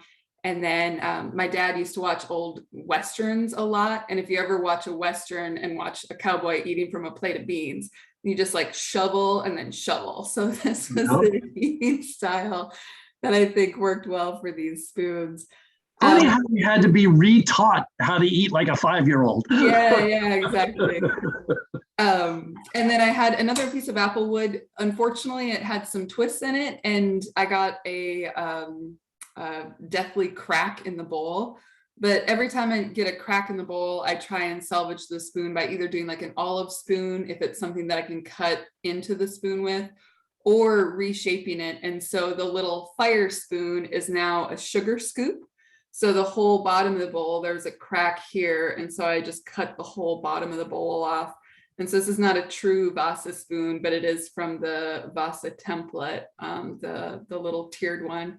And I added some chip carving elements here to give it a little nice shape. And so now it's going to be just a little sugar scoop for a friend. Oh, I love it. Yeah. Can you show it again? Actually, I like it a lot. I did a spoon, similar shape for exactly the same reason. Yep. Yeah, that crack in the bowl, that wide bowl, but really a neat spoon that I'll be keeping. The short handle for a sugar scoop works well. And then when I was watching the recording, Stephanie was talking about the spoons that she was looking at in the Vasa catalog. She mentioned that there was a cooking spoon, and specifically that she really liked to envision this cooking spoon because it had a hole in the handle, and that likely was someone, you know, hanging it in pride of place in a galley. And that was their one spoon that they cooked with, and they went to it. And so the catalog, the spoon's in a bit of rough shape. So this is the one that I printed off, and it has 4 breaks along the handle. And so the breaks and the warp of the handle kind of twisted, and then both sides of the spoon are missing. Like you can tell that they're cracked off. Yeah. So it's rough here. And so what I did is I used the curve of the spoon and interpreted what the shape potentially looked like. And then what I did, rather than trying to get the curve here, is I tried to think about what the original carver would have wanted this spoon to look like. And so I only had a narrow billet and a short one. The measurements, this cooking spoon was massive. It was 18 inches long. And so I didn't have a billet of wood that was that long. Nice. So mine's only 13 inches, but I did get the hook in here. So there's a front facing bowl hook.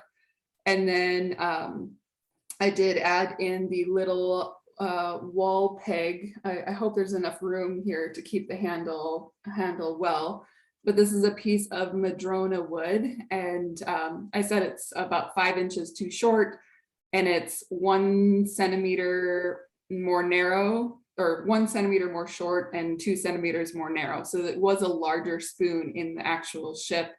But I think this piece of madrone has some really beautiful coloring. And on the back of the spoon, I did Vasa, and then I did the 15557 for the number, and then this was a slev. So I looked that up, and it means ladle, which obviously it's not a ladle, it's a cooking spoon, but I had a different designation in the identification catalog than the little eating spoons. So very cool. So thank you again, Stephanie and Matthew. Really fun. That is a really cool spoon. I have a question for Matt and Stephanie. Is there any chance that reconstruction of the broken handle has that one section upside down? Because there's a lot of spoons that have a hook on the other side where it would go into a pot. I've seen front pot hooks often too. Yeah. If you look in like older ones, the front hook is, and the front hook is usually lower. On this one, it was quite high, but the front hook, if you have a low front hook, you can just hook it onto the pot, and that way it's not dripping onto the stove top, it's dripping into the pot itself. Yeah, that's a great thought. Yeah. But good question, Brad. Yeah, thank you. Awesome. That's a ladle. I think that's great, Kaylin. I love that you chose one of the bigger ones for sure. That's super cool. Yeah. All right. Next up was John. Let me spotlight you real quick. I started off these, and the first one was cherry, and it cracked, so it got burned. So I started off another one, but this time because and that one sank in the swamp, and then I thought in another. Oh, sorry, Monty Python flashback. So the second time I decided to make it larger, to make it into like a serving spoon. So instead of the little short one. So, and that one hasn't cracked. So that one's fine. It's exactly the same cherry, but I don't know why the first one cracked. So then tried the other one, and while I was making them longer, I did another wee bump to that one. It's the same thing, because I don't know about you lot, but they don't fit in my mouth at all. So I've made them into more serving spoons. It must be a small Scottish mouth. So then the third one was that one. then I sort of lost this track completely. So it's exactly the proper template, but it's more a whiskey drinking. Nice. So, and they made it, had to skeletonize a little bit to make the handle nice and light so that it would sit properly, not spill. So it probably holds like equivalent to a good 2 shots of whiskey in it. So it's. I was going to say, for your not so wee dram of whiskey drinking. So it's a nice big dram. So that's as far as we've got with them so far. So, you know, I quite enjoyed the shape, but I've made them in so they're more usable because there must be a Scottish thing. We've all got small mouths. The Swedes are known for their large bowl. I mean, right? Like when you think of a Swedish eating spoon, it's a large bowl and a smaller handle for an eating spoon. That's the typical Swedish eating spoon. So it's, different cultures, I guess. Interesting. All right. Great job, John. Thank you. All right. Who has not yet had a chance to go? Wave your hand physically so I can see you. All right. Chris and John Cable will be next. Let me spotlight you, Chris, real quick. Okay. I haven't carved in months, and I loved being able to see the pictures in the catalog. I tried to reproduce it as close as I could. It's not finished. As Kevin mentioned, some of these places were beveled and rounded, and I'm just getting to that. I noticed that the top edge was very fine on most of the spoons, this shape, and it was wider and coarser on the smaller fig spoons.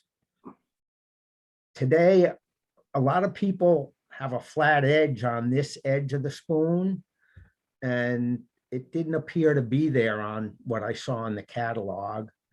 Like I said, this edge was quite fine on this shaped spoon. I think Kevin's observation was great. I didn't like the look of the spoon at first. I thought it was awkward. I thought, why would you want to hold on to this bump? But it really does give you a grip, and it feels good. I found it quite short to hold on to, so carving skills, it really helped me out to do something different. When I started carving, I was leaving pieces of wood sticking off this end or a real long handle to have something to hold on to. And I wish I had left the handle real long just to make it easier to hold on to while carving. So I had a lot of fun. It's in cherry. It's the best I could do for reproducing the shape. You did great. Looks awesome. I still have to refine this edge and the bevels. But all right. It was great. Thanks, Matt and Stephanie. I really enjoy the videos people do before the reveal. They all teach me something. And the history is fascinating. I can't get enough. I hope we can delve more into the history of the spoons and what people find in their archives. Something that I'm asking myself all the time I'm doing this is, what did they use to hollow this bowl? Did they have a hook knife? That's an interesting question for me. If anybody has information, what kind of a knife did they use to carve that 100 years ago, 500 years ago, whatever. Thanks. Thank you, Chris. Great questions. Actually, I don't know specifically, but I'm just curious. I mean, I think the hook knife goes back fairly far, but I'm not sure exactly. Does anybody know the history of the hook knife? No, but I was wondering if they were using gouges. And that's where I was going, is if they were using gouges or if they had hook knives to carve their bowls. Yeah. I feel like I should know that, and maybe I did at one point 10 years ago, but I'm gonna look back into that and see if I can find out. Cool. All right. John, wave your hand. I'm having trouble finding you. There you are. Thank you. Let me spotlight you real quick. Hey, everybody. This is Crabapple. Somehow I lucked out and got the heartwood. Nice. Nice to me. It stayed up here too. And it came out in the bowl. It really worked out really good. I didn't want to say that at first when I saw these, I was like, I don't know about this shape. It's kind of weird, but it really does grow on you. It's kind of like Chuck Spurtle. Like when we first saw that Spurtle, I'm like, what are we doing? But it turns out it's one of my favorite spoons, that Spurtle. Like it's the same thing with this. It's just really fun. Kevin and a few other people rounded the handle. A lot of people left this flat, and when I looked at this, I assumed it was round. I never thought of it being flat. So mine's round. And then Kevin also said something about this looking like a flame. So if you look at, without talking to him, I kind of made it.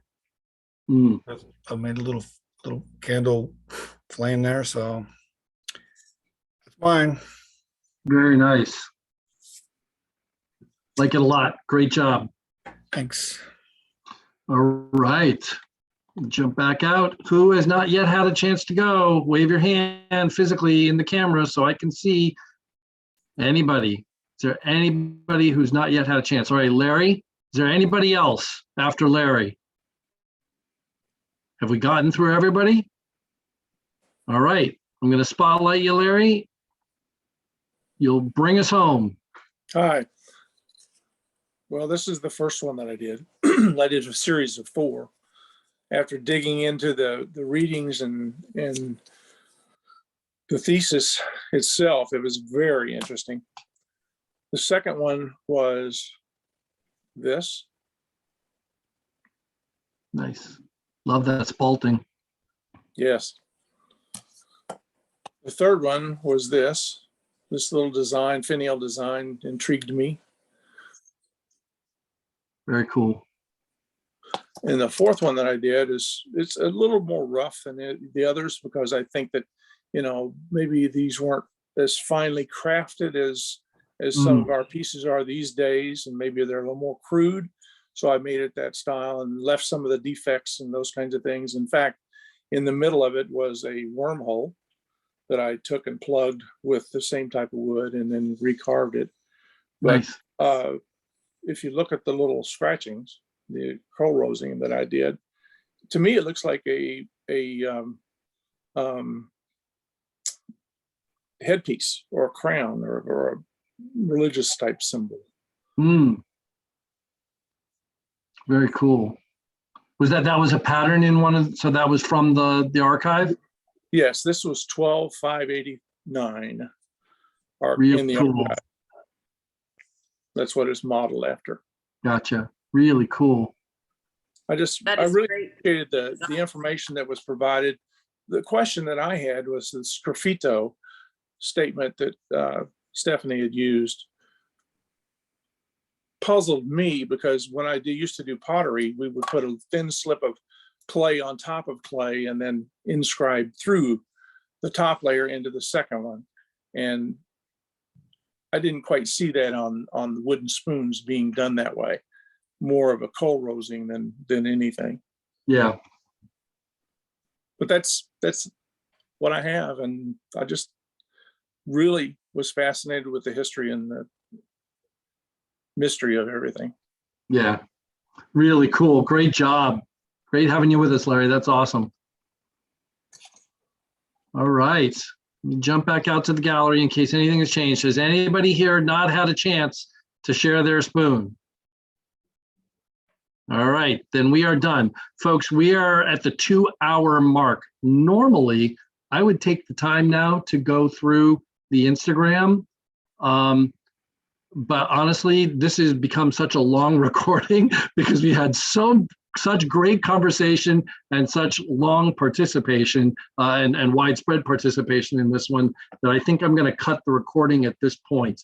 But do avail yourself of the Instagram hashtag RUAC Spoon Challenge 30 to go out and review them. Kaylin, did you want to say something? I was just going to say you might want to introduce the next template before stopping the recording. Just so Oh, yes. Yeah. Good point. Good point. Oren has very graciously provided us with a wonderful RUAC Spoon Challenge 31 chicken scoop. Oren, do you want to tell us a little bit about it? First of all, it's exactly, well, almost exactly a year to the number 16, which was my template. So this is a template versary for me. What can I say? It's a chicken scoop. It's what the way I usually make scoops is I try to get it at a specific size, like the volume of it to be as precise as I can. So I will make measuring spoons and things like that. And the chicken scoop came out of a measuring spoon I made for coffee. So it was the perfect size for a mocha pot. Oh, there's already one up there. Wow, that was quick. And the chicken obviously was to symbolize rising up in the morning. So it's perfect for rise up. Because it was a morning chicken scoop. I've also made them in the shape of an egg. So it's as if she's sitting on top of an egg. If anybody wants, they're welcome to. And I also put one version with more simple or not a figurative handle in case somebody thinks it might be a little overwhelming to try to do a chicken. That's about it. That's what I got to say. Awesome. Thanks so much, Oren. So the template is up there, and yeah, go get at it. And our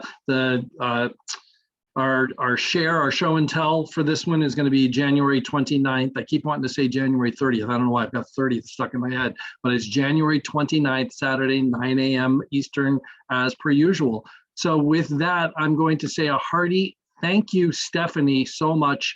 And Matthew for bringing Stephanie to us for this challenge. This has been absolutely spectacular. And Brad, great ideas for the follow-up with the museum. So Stephanie, let us know, maybe through Matthew, how that conversation with the museum goes and if they'd be interested. And then Matthew, if so, maybe between you, Brad, and I, we can talk and figure out how to try and coordinate something like that. Because obviously with costs of shipping, and I don't think everybody wants to ship a spoon over to Sweden individually. So maybe we could collect a bunch of them and then ship them all over together. So anyway, fantastic job, one and all, fabulous sharing. Thank you so much. And yeah, with that, I'm going to stop recording and cheers.